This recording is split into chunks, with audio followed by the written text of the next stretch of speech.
اچھا، کہتے ہیں مفتی طارق مسعود صاحب سے سنا ہے کہ عورت اگر عدالت میں خلا لے کر دوسری نکاح کرے وہ حرام ہے۔ آج کل اکثر لوگ ایسے کرتے ہیں۔ نہیں، آپ کو سمجھنے میں غلطی ہوئی ہوگی۔ مفتی طارق مسعود صاحب بہت بڑے عالم ہیں ماشاءاللہ۔ مفتی طارق مسعود صاحب نے اگر یہ بات کی ہے تو اس کا مطلب یہ نہیں ہے کہ عورت عدالت میں خلا نہیں لے سکتی۔ خلا لے سکتی ہے، دوسری شادی بھی کر سکتی ہے، لیکن اس کے بعد کا مطلب یہ ہے، اور یہ تھا، میں بھی یہی ایکسپلین کرنا چاہتا ہوں کہ اگر وہ ایک عورت عدالت میں جائے، جج کو ملے اور جج اس کو خلا کروا دے، مطلب جج اس کا ثالث بن جاتا ہے کہ آپ کا ہسبینڈ نہیں آتا یا وہ ظالم ہے اور میں اس کی طرف سے آپ کو خلا دیتا ہوں، وہ خلا حرام ہے۔ وہ سب کے نزدیک حرام ہے، وہ نہیں ہوتا۔ جج اس کے ہسبینڈ کو بلائے گا، اس کا بیان لے گا اور پھر اس کے حساب سے اسے کہلوائے گا کہ آپ خلے پہ راضی ہو جاؤ، یا آپ اس کو طلاق دے دو یا خلا دے دو، تب وہ خلا ہو سکتا ہے۔ اس کے مفتی طارق مسعود صاحب مخالف نہیں ہے۔ جس کا مخالف ہے وہ یہ دوسرا طریقہ ہے کہ آج کل جس طرح ہوتا ہے، مرد کو پتہ بھی نہیں ہوتا اور عورت جا کے جج کو مل جاتی ہے اور جج وہاں سے بس وکیل کہہ دیتی ہے اور کہتے تھے تو تیرا خلا ہو گیا، میں نے کر دی، اور وہ جا کے پھر عدت اپنے 3 مہینے عدت کے بعد دوسری نکاح کرتی۔ وہ چیز غلط ہے، وہ نہیں کرنا چاہیے۔ اس کے مفتی طارق مسعود صاحب مخالف ہے۔ اچھا، کہتے ہیں کہ جی بارات جسے بولتے ہیں، شب بارات کی حقیقت، فضائل اور مسائل۔ شب بارات کی فضیلت کے بارے میں 17 صحابہ سے ان کے بارے میں 17 احادیث، 17 صحابہ سے ان کا ذکر آیا ہے۔ کچھ ہمارے علماء اس کی مخالفت کرتے ہیں، مطلب وہ کہتے ہیں کہ نہیں، یہ کوئی حقیقت نہیں ہے، یہ حدیث ضعیف ہے، وہ علم کی باتیں ہے۔ بہرحال فضیلت ہے اس کے بارے میں آتا ہے کہ 14ویں اور 15ویں کی جو رات ہوتی ہے درمیانی، جیسے اب ہفتے والے دن جو رات ہوتی ہے اور سنڈے اور ہفتے کے درمیان جو رات ہوتی ہے، اس رات میں ہمارا شب بارات آتی ہے۔ اس شب بارات یہ جب آتا ہے تو اس میں کچھ لوگ تو بہت زیادہ افراد و تفرید کرتے ہیں، مطلب اس کے شب بارات کے بارے میں جناب وہ کمکمے لگاتے ہیں، مسجدوں میں اجتماعی عبادتیں کرتے ہیں، اجتماعی مطلب نمازیں پڑھتے ہیں، نفل نماز اجتماعی پڑھتے ہیں، یا صلاۃ تسبیح کی نماز اجتماعی پڑھتے ہیں، تو وہ غلط ہے۔ اور کچھ لوگ اس کو بالکل ریجیکٹ کرتے ہیں، اگنور کرتے ہیں، ہمارے اپنے علماء بھی، کہ وہ کہتے ہیں کہ نہیں، یہ نہیں ہے۔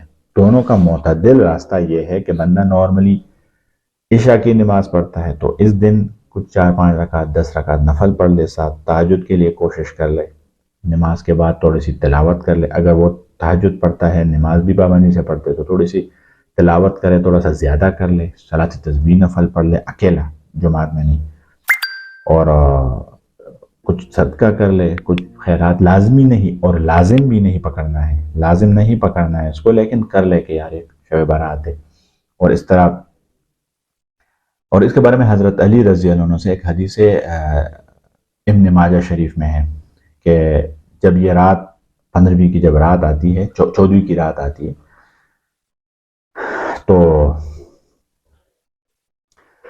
اس رات پھر ایک فرشتہ اعلان کرتا ہے، منادی، کہ حل من مستغفرا فاغفر له، حل من مسترزقا فارزقه، حل من مبتلا فابتله، کہ کوئی ہے جو مبتلا ہو، ہم اس کو مطلب کسی مصیبت میں مبتلا ہو، میں اس کا مسئلہ حل کروں، اس کو نجات دے دوں، کوئی رزق طلب کرنے والا جس کو میں رزق دے دوں، کوئی استغفار طلب کرنے والا جس کو میں معاف کروں۔ یہ باقاعدہ ایک منادی، ایک فرشتہ نا یہ اعلان کرتا ہے۔ اور اس میں معمولات یہ ہے بننا کہ عشاء اور فجر تو کم از کم جماعت کے ساتھ پڑھے۔ دوسری بات یہ ہے کہ کچھ تلاوت کرے، کچھ مسنون وظائف اذکار کرے، اور اپنے توفیق کے مطابق نفل پڑھے وغیرہ وغیرہ، لیکن انفرادی۔ یہ کچھ مساجد میں ایسا ہوتا ہے کہ لوگ اکٹھے ہو جاتے ہیں حجروں میں، اور پھر وہ اجتماعی نہیں کرنا ہے، اللہ تعالیٰ سے مغفرت دعا کر لے، اپنے گناہوں کی بلائیاں مانگے۔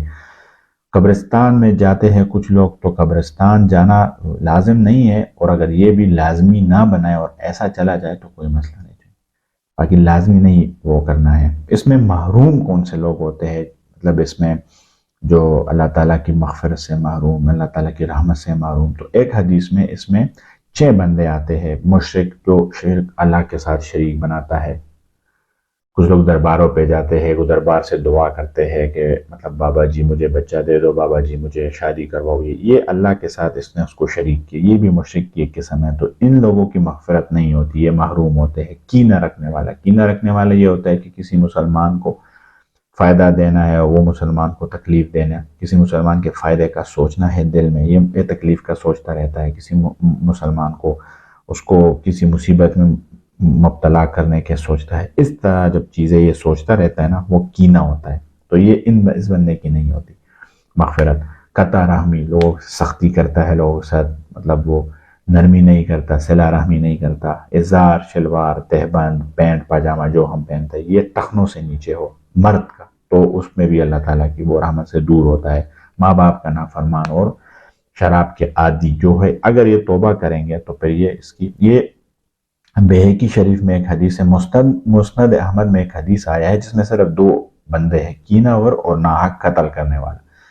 کینہ میں نے تعریف بتا دی، ناحق قتل کرنا صاحب واضح ہے، تو اس بندے کی پھر مغفرت نہیں ہوتی. بہقی میں ایک اور جگہ دو آئے ہیں، 2 بندے، ایک بدکار عورت اور ایک مشرک. جو عورت بدکار ہوتی ہے، بدکاری کرتی ہے، اور مشرک ہے، ان کی بھی نہیں ہوتی.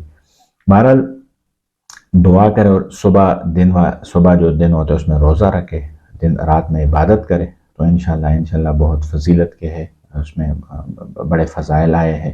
میں جب اعتکاف میں، جب گاؤں میں ہوتا تھا، اعتکاف میں کرتا تھا، تو ہمارے وہاں پہ کچھ علماء تھے، مولوی صاحب لوگ تھے، تو وہ اکثر بچوں کو پڑھنے نہیں، اعتکاف میں بیٹھنے نہیں دیتے تھے. وہ کہتے تھے کہ یار یہ اعتکاف میں مطلب اس کی کوئی ضرورت نہیں ہے، یہ تو نارمل ڈیز میں نماز پڑھتے ہیں، تو اب یہ اعتکاف کا کیا فائدہ. تو میں اسے ہمیشہ بتاتا تھا کہ اگر یہ 10 دن مسجد میں رہے تو اتنا تو کم از کم بہتر ہوگا باہر رہنے سے نا. 5 وقت نماز کم از کم پڑھے گا، کچھ تلاوت کر لے گا، کچھ ختم. پھر شکر ہے ہم اس میں ایک ترتیب ایسے بناتے تھے اعتکاف میں 10 دنوں میں کہ ختم بھی ہو جاتا. تراویح میں بھی علیحدہ ہم ختم کر لیتے تھے. انفرادی بھی اتنا تلاوت کرتے تھے کہ میں نے کہا 3 پارے رکھو. ذکر اذکار کا بھی ترتیب بنا دیتا تھا، اور اس میں صلاۃ تسبیح بھی ان کی میں کرواتا تھا، پڑھاتا تھا اس کو کہ یار ایسے ایسے پڑھنا ہے. اور اتنے لوگوں کی زندگی وہاں سے بدل گئی 10 دنوں میں. تو ایک اچھی بات ہے اگر کچھ لوگ بیٹھے، کچھ عبادت کرے، ذکر کرے، لیکن کچھ چیزیں اجتماعی نہیں ہوتی. اجتماعی نہ کرے، انفرادی کرے اور دعائیں کرے. اللہ تعالیٰ ان کی زندگی کم از کم ایک رات تو عبادت میں گزر جائے گی نا اس کی. اللہ ہم سب کو عمل کرنے کی توفیق دے دے.